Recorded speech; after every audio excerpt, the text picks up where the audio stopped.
Okay, next one. And this one is from Joe.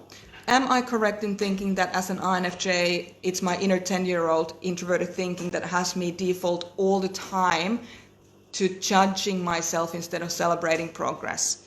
It's so subtle at times, it's just so automatic. I'm wondering if you have any tips on how to see it instead of aligning with it and flying under the radar. Yeah. I had an example this week where Valerie helped me to see what I'd shared was progress, and it was only in her saying that I never saw my stance had been once again to judge myself. Yeah. So is it your 10-year-old? Yes. Why is it the 10-year-old? The 10-year-old makes themselves feel safe that way. They make judgments in a certain bias to keep you safe.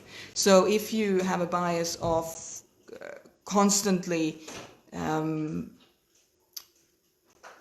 to criticize yourself, then the way that your inner 10-year-old is probably trying to keep you safe is, you probably have a belief like, if I'm good enough, then I'll be safe. And so then your 10-year-old keeps trying to keep you safe by constantly seeing what has to be done next or what has to be done better.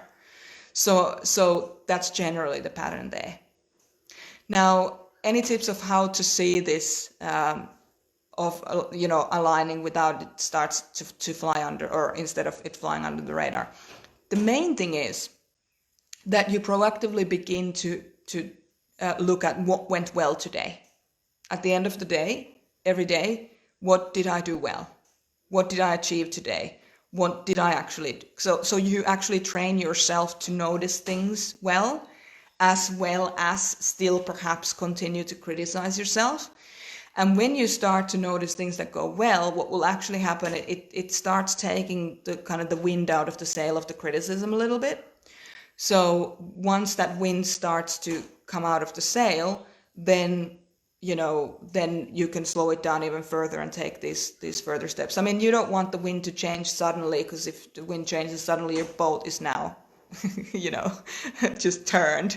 And we don't want that. We don't want to, end up in the sea just because we were in a hurry to do something. So let's do it one step at a time. Step number 1, at the end of every day, put it in your diary as an important appointment.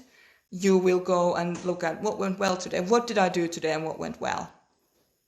And the second part is, when you catch it, understand. So when you catch yourself being criticizing as opposed to self-supportive, make sure that when you catch it, you say, well done me for catching it.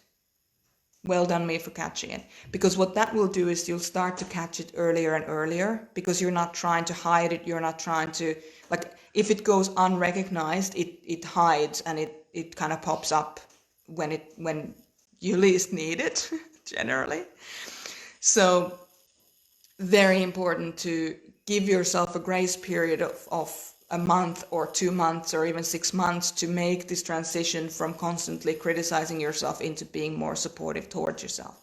And as you catch it, then what happens is, if you don't now berate yourself for having done it, because that's going to bring you backwards, if you just go, hey, I caught it, awesome, next time I'll get it faster or sooner or whatever. And what will actually happen is that the time between, you doing something and you catching it, it gets shorter and shorter.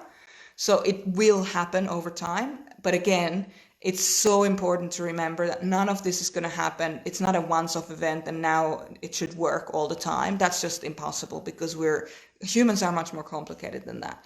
So what you need to do instead is be prepared to fail at least 30 times before you get any kind of sense of